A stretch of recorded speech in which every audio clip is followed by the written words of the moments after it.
और बात होगी अर्थ से दूर अंतरिक्ष की, जहां भारतीय मूल की एस्ट्रोनॉट सुनीता विलियम्स फंसी हुई हैं।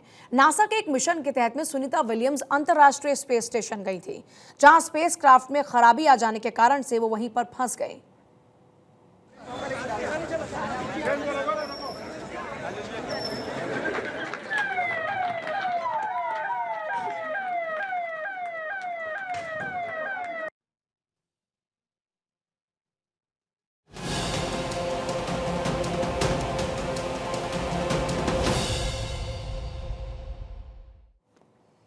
तो नासा के एक मिशन के तहत सुनीता विलियम्स अंतर्राष्ट्रीय स्पेस स्टेशन गई, जहां स्पेस क्राफ्ट में आई खराबी के कारण से वो वहीं पर फंस गई।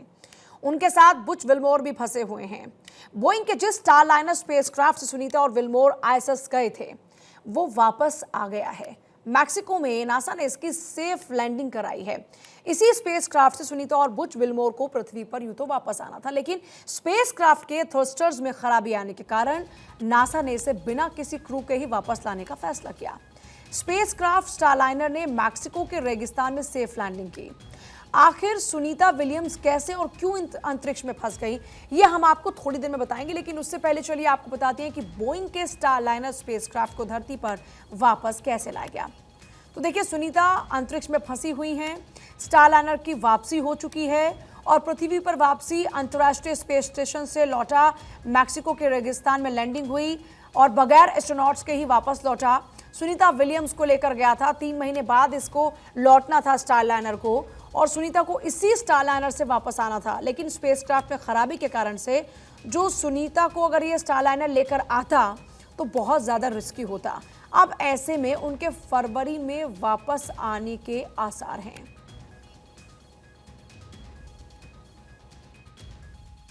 बोइंग स्टारलाइनर जो स्पेसक्राफ्ट है वो जमीन पर उसकी लैंडिंग हो चुकी है।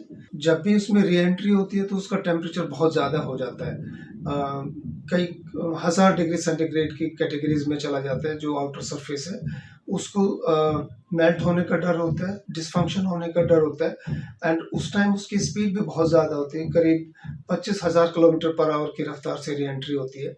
जैसे जैसे हम नज़दीक आते रहते हैं उसके बाद उसमें पैराशूट ओपन होते हैं और जो लैंडिंग है जैसे हमारी सिंपल एयरक्राफ्ट की होती है उसी रफ्तार से करीब करीब उसकी लैंडिंग होती है। बोइंग के बनाए स्पेसक्राफ्ट से हीलियम गैस लीक हो रही थी, जिसकी वजह से नासा ने रिस्क लेना ठीक नहीं समझा। अगर इसे सुनीता विलियम्स और बुच विल्मोर की वापसी होती तो उनकी जान को खतरा था, लिहाजा इसे कार्गो यानी कि सामान के साथ ही धरती पर वापस लाने का फैसला किया गया। बोइंग का ये जो स्पेसक्राफ्ट है वो वापस लौटा है। सुबह 9:32 पर मैक्सिको में लैंड हुआ। स्पेस स्टेशन से लौटने में इसको 6 घंटे लगे। सुबह 3:30 बजे आईएसएस से अलग हुआ था। व्हाइट सैंड स्पेस हार्बर में सेफ लैंडिंग कार्गो लेकर वापस लौटा स्टारलाइनर। 5 जून 2024 को आईएसएस में इसको भेजा गया था। इस स्पेसक्राफ्ट को बोइंग ने बनाया है। नासा के लिए बोइंग ने इसको बनाया और कई बार इसमें तकनीकी खराबी आ चुकी है। सुनीता और बुच विल्मोर इसी से गए थे। खराबी के चलते ये उन्हें वापस लेकर नहीं आ पाया। सुनीता और बुच विल्मोर की वापसी अब अगले साल फरवरी में होगी। इसे लेकर डीआरडीओ के पूर्व साइंटिस्ट प्रोफेसर सुरेंद्र के ढाका का क्या कुछ कहना है, आइए वो एक बार आपको सुनाते हैं। अब सवाल ये उठता है कि ये खामियां क्यों हुई। उस सब की जांच बोइंग जो स्टारलाइनर वाले लोग हैं, इंजीनियर्स हैं, वो करेंगे, क्योंकि जो थ्रस्टर्स है उस 2019 में और 2022 में जब भी उन्होंने कोशिश की उसको भेजा, उसको लास्ट मिनट पे रोका गया एंड उसके बाद फिर से लॉन्च हुआ। बट कुल मिला के हम ये कह सकते हैं कि मिक्स्ड एक स्पेस मिशन रहा और अब करीब करीब जहाँ तक मेरा ख्याल है वो फरवरी 2025 तक सुनीता विलियम और बच विल्मोर का आने की संभावना है। उसके लिए स्पेस एक्स एक अलग से मिशन जाएगा जिसमें उनकी सेफ्टी को और उनकी सुरक्षा का पूरा ख्याल रखा जाएगा। उसके बाद उनकी लैंडिंग होगी जैसे हमेशा पहले होती आई है। सुनीता विलियम्स और बुच विल्मोर बोइंग के स्पेसक्राफ्ट से गए थे और अब वापसी होगी एलन मस्क की कंपनी के स्पेसक्राफ्ट से, जिसका नाम है ड्रैगन। सुनीता की वापसी का प्लान हम आपको आगे बताएंगे कि आखिर कैसे फरवरी 2025 में मस्क की कंपनी का जो कैप्सूल है वो उन्हें धरती पर सुरक्षित वापस लाएगा। लेकिन उससे पहले बताते हैं कि स्टारलाइनर के वापस आने के बाद नासा की तरफ से क्या कुछ कहा गया। अमेरिकी स्पेस एजेंसी नासा के कमर्शियल क्रू प्रोग्राम की मैनेजर स्टीव स्टिच ने कहा है, स्टारलाइनर की सेफ लैंडिंग के बाद स्पेस स्टेशन में मौजूद सुनीता विलियम्स ने खुशी जताई है। स्टारलाइनर ने अच्छे तरीके से लैंडिंग की, हमने इसे जांच के लिए भेजा है। हम जल्द ही बताएंगे कि स्पेसक्राफ्ट में किस वजह से खराबी आई। नासा और बोइंग के बीच भले ही दिक्कतें चल रही हैं, लेकिन दोनों मिलकर स्टारलाइनर की जांच करेंगे ताकि पता चले कि स्टारलाइनर के प्रोपल्शन सिस्टम में क्यों खराबी आई, किस वजह से हीलियम लीक हुई। स्टीव स्टिच जो है उनकी ओर से ये बातें की गई।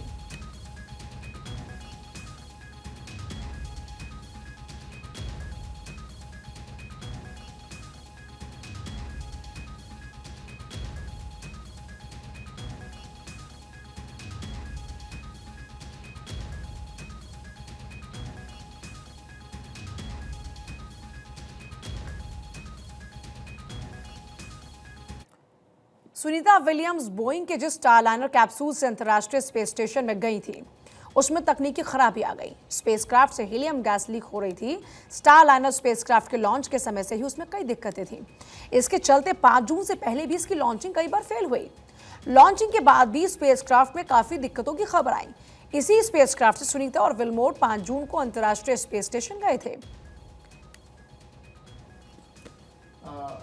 जैसा कि आप लोग जानते हैं कि पिछले कई महीनों से सुनीता विलियम और बच विलमोर दोनों हमारा जो इंटरनेशनल स्पेस स्टेशन है उस पे रुके हुए हैं और इसमें खामियों की वजह से वो ज़मीन पे वापस नहीं आ पाए।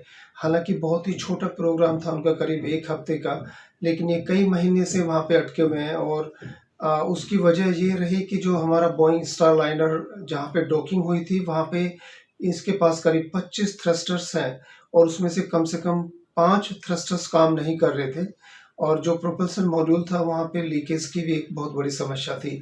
इसलिए उनकी लाइफ को हम स्टेक पे नहीं लगाना चाहते थे। आखिर सुनीता और बुच विलमोर इतने लंबे वक्त तक स्पेस स्टेशन में फंस क्यों गए? इसका जवाब हम ग्राफिक्स के जरिए आपको देते हैं। तो देखिए, आईएसएस में सुनीता फंसी कैसे आई, सबसे पहले इस पर बात करते हैं। स्टारलाइनर स्पेसक्राफ्ट से वो वहां पर पहुंची। स्पेसक्राफ्ट में तकनीकी खराबी आई। जो 5 थर्स्टर्स थे वो काम नहीं कर रहे थे। थर्स्टर से स्पीड कंट्रोल होती है। हीलियम गैस का रिसाव होने लगा। हीलियम गैस से दबाव बनाता है और गैस लीक होना खतरनाक होता है। तो जो प्रोपेलेंट वाल्व बंद नहीं हुआ तो नासा इसे ठीक नहीं कर पाया। स्पेसक्राफ्ट में कई थर्स्टर्स होते हैं और नासा ने स्पेसक्राफ्ट की तकनीकी खराबी को दूर करने की पूरी कोशिश की, लेकिन उनकी ये कोशिशें परवान नहीं चढ़ पाई और उनके हाथ कामयाबी नहीं लगी। आखिरकार क्या हुआ? आखिरकार नासा ने बता दिया कि सुनीता की वापसी अब क्रू 9 मिशन से होगी। क्रू 9 को 24 सितंबर 2024 को लॉन्च होना था। इसमें 4 एस्ट्रोनॉट्स को भेजने का पूरा प्लान था, लेकिन हो सकता है कि अब 2 ही एस्ट्रोनॉट जा पाएं ताकि वापसी में सुनीता और उनके साथी जो हैं बुच विलमोर उनको वापस लाया जा सके। 5 जून को दोनों ही 8 दिन के मिशन पर अंतर्राष्ट्रीय स्पेस स्टेशन गए थे, जहां से उन्हें 14 जून को वापस पृथ्वी पर आना था। लेकिन यहां पर स्टारलाइनर में आई खराबी के कारण, गैस रिसाव के कारण वहां पर ही वो फंस गई हैं और अब फरवरी में उनके आने का अनुमान है।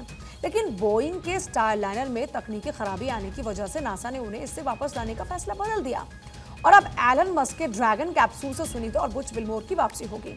दोनों की वापसी कैसे होगी, आइए अब आपको बताते हैं। तो फरवरी में लौटेंगी सुनीता और बुच विलमोर। फरवरी 2025 में सुनीता की वापसी ड्रैगन कैप्सूल की मदद से होगी और मदद लेगा नासा। स्पेसएक्स ने बनाया है ड्रैगन क्रू कैप्सूल। नासा के इस क्रू 9 के साथ लौट पाएंगे। सितंबर से लॉन्च होना था क्रू 9 मिशन। लॉन्चिंग में तब्दीली कर सकता है लेकिन अब नासा। आईएसएस में फंसी हैं सुनीता विलियम्स। 14 जून को वापस धरती पर उनको आना था, लेकिन ये जो स्पेसक्राफ्ट में खराबी आई इसके कारण से अब वो वहीं पर ही फंसी हैं। सुनीता विलियम्स को 8 दिन में अंतर्राष्ट्रीय स्पेस स्टेशन से लौटना था, यानी कि यूं तो उनकी जो वापसी होनी थी वो 14 जून को होनी थी, लेकिन जो स्पेसक्राफ्ट में खराबी आई उसको लगातार ठीक करने की कोशिश की गई, लेकिन वो फिक्स नहीं हो पाया और इस कारण से उसको सामान के साथ वापस लौटना पड़ा और उसकी लैंडिंग हो चुकी है। बोइंग का स्पेसक्राफ्ट खराब हो गया और 8 दिन का जो ये मिशन था वो अब 8 महीने का हो गया, क्योंकि नासा अब उनकी वापसी फरवरी 2025 में ही करवा पाएगा। इसके लिए नासा ने अपने क्रू 9 मिशन को चुना है ताकि सुनीता की सुरक्षित वापसी हो पाए। अब आपको नासा के क्रू 9 मिशन के बारे में बताते हैं। तो ये कमर्शियल क्रू प्रोग्राम का हिस्सा है। आईएसएस में रिसर्च करने का कार्यक्रम है।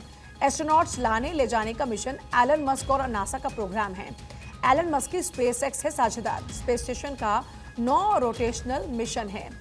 सुनीता विलियम्स और बुच विल्मोर को वापस लाने के लिए एलन मस्क की कंपनी स्पेसएक्स की ड्रैगन क्रू कैप्सूल की मदद ली जाएगी और इसे इसी महीने स्पेस स्टेशन में भेजा जा सकता है, जिसकी वापसी फरवरी 2025 में होनी है, क्योंकि नासा ने सुनीता की वापसी के लिए क्रू 9 मिशन की मदद लेने का प्लान बनाया। लिहाजा इस मिशन में कुछ तब्दीलियां हो सकती हैं। तो चलिए अब आपको उस कैप्सूल के बारे में बताते हैं जिससे सुनीता और बुच की पृथ्वी पर वापसी होनी है, जिसका नाम है ड्रैगन। ड्रैगन से लौटेंगी वापस सुनीता। ये क्रू ड्रैगन कैप्सूल है क्या? तो ड्रैगन क्रू कैप्सूल से सुनीता दुनिया का जो पहला प्राइवेट स्पेसक्राफ्ट है, जो कि एलन मस्क की कंपनी ने बनाया है, जो कि एस्ट्रोनॉट्स और कार्गो ले जाता है। अब इसके बारे में जरा विस्तार से आपको और जानकारी दे रहे हैं। तो 42 बार ये ISS की यात्रा कर चुका है, यानी कि इंटरनेशनल स्पेस स्टेशन। इसे स्पेस स्टेशन में भेजा जाता है और 3307 किलो जो भार है ये कार्गो यानी ले जा सकता है और 2 से 4 अंतरिक्ष यात्री इसमें बैठ सकते हैं। अगर इमरजेंसी होती है तो इमरजेंसी में यहाँ पर 7 एस्ट्रोनॉट भी बैठ सकते हैं। 210 दिनों तक स्पेस में ये रह सकता है। इसकी ऊंचाई है 15 फीट और इसकी चौड़ाई है 12 फीट की। अब बात सुनीता विलियम्स की करें तो कई बार स्पेस स्टेशन की यात्रा वो कर चुकी हैं। यहाँ पर वो अपने साथी एस्ट्रोनॉट के साथ में अलग अलग तरह की रिसर्च करती हैं। नासा की बेहद सीनियर एस्ट्रोनॉट हैं जिनकी पूरी दुनिया में जिनका नाम है, जिनकी पहचान है। स्पेस स्टेशन में काम करने की उन्हें महारत हासिल है, लेकिन इस बार उनकी यात्रा अच्छी नहीं रही। 5 जून को जब वो ISS गई तब ये उम्मीद थी कि 8 दिन बाद वो सुरक्षित वापस आ जाएगी। तो चलिए अब आपको बताते हैं कि सुनीता विलियम्स आखिर अंतर्राष्ट्रीय स्पेस स्टेशन क्यों गई थी और यहाँ पर उन्हें क्या काम था। तो सुनीता के साथ बुच विल्मोर हैं। बोइंग स्टारलाइनर से दोनों गए। क्रू फ्लाइट टेस्ट मिशन पर दोनों गए थे। स्पेसक्राफ्ट की क्षमता का टेस्ट था। स्पेसक्राफ्ट की पायलट थी सुनीता, मिशन के कमांडर थे बुच विल्मोर। अंतर्राष्ट्रीय स्पेस स्टेशन गए थे दोनों ही। 8 दिन में दोनों को वापस पृथ्वी पर लौटना था, लेकिन अब ये 8 महीने का उनका सफर हो गया। दोनों को ISS में रिसर्च भी करना था, स्पेसक्राफ्ट को मैनुअली उड़ाना भी था। अंतर्राष्ट्रीय स्पेस स्टेशन है क्या, इसका काम होता क्या है, अब जरा ये भी जान लीजिए। तो इंटरनेशनल स्पेस स्टेशन अंतरिक्ष वैज्ञानिकों का कमाल है। धरती से करीब 420 किलोमीटर ऊपर लो अर्थ ऑर्बिट में ये घूम रहा है। इसके जरिए एस्ट्रोनॉट्स कई रिसर्च करते हैं, जैसे मौसम की जानकारी आपको सटीक मिल जाती है। सैटेलाइट्स की मदद से आपको मोबाइल फ़ोन आप चला पाते हैं। हम जो भी प्रसारित कर रहे हैं वो सीधे आपके टीवी तक पहुंचता है और अब तो मोबाइल पर भी आप देख सकते हैं। सब कुछ किसी स्पेस स्टेशन की वजह से संभव हो पाता है।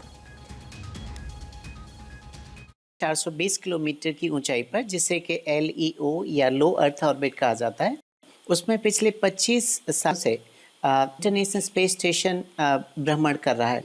अभी तक लगभग 270 से ज़्यादा एस्ट्रोनॉट इस स्टेशन पर काम कर चुके हैं, जो अलग अलग रिसर्च के पर्पज से इसमें एक्टिव रहते हैं और लगातार बने रहते हैं।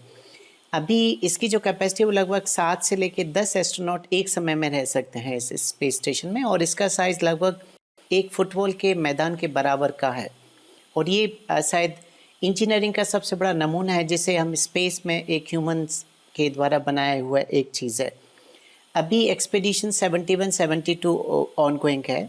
इसी बीच तो चलिए आपको अंतर्राष्ट्रीय अंतरिक्ष स्टेशन से जुड़ी कुछ खास जानकारियां देते हैं। मसलन ये एस्ट्रोनॉट्स कैसे रहते हैं, इसका निर्माण कब हुआ और अंतरिक्ष में इसे स्थापित करने के पीछे इंसानों का मकसद आखिर क्या है, तो समझते हैं ये सब कुछ। और अब बात हो रही है, कई देशों ने मिलकर इसको बनाया। स्पेस में एक मानव निर्मित स्ट्रक्चर है, ये फुटबॉल मैदान के आकार का है। पिछले 25 सालों से अंतरिक्ष में है, पृथ्वी के चक्कर लगाता रहता है। 90 मिनट में एक चक्कर लगाता है। 28,000 किलोमीटर प्रति घंटे की रफ्तार है और धरती से करीबन 420 किलोमीटर ऊपर है और अब तक 270 एस्ट्रोनॉट जा चुके हैं। एक तरह की ये प्रयोगशाला है। ISS स्पेस से जुड़ा रिसर्च यहाँ पर किया जाता है। अब अंतरिक्ष असीम रहस्यों का क्योंकि संसार है, तो इसके बारे में जितना जानो उतना कम नजर आता है। ऐसे में इंटरनेशनल स्पेस स्टेशन काफी मददगार साबित हो सकते हैं और हो रहे हैं। अमेरिका, रूस, चीन समेत 5 देशों ने इसका निर्माण कर क्रांतिकारी कदम उठाया था और पिछले 25 सालों से स्पेस स्टेशन के जरिए कई रोचक और नई जानकारियां सामने भी आ चुकी हैं। सुनीता विलियम्स भी उन 270 एस्ट्रोनॉट में शामिल है जिन्हें स्पेस स्टेशन जाकर रिसर्च करने का मौका मिला। फिलहाल वो वहां फंस गई हैं, जिनके लिए भारत समेत पूरी दुनिया दुआ कर रही है। नासा ने उनकी वापसी की कोशिशें शुरू की हैं और अब फरवरी में संभव हो पाएगा उनका वापस आना। ऐसे में उन्हें करीबन 6 महीने और ISS में गुजारने पड़ेंगे।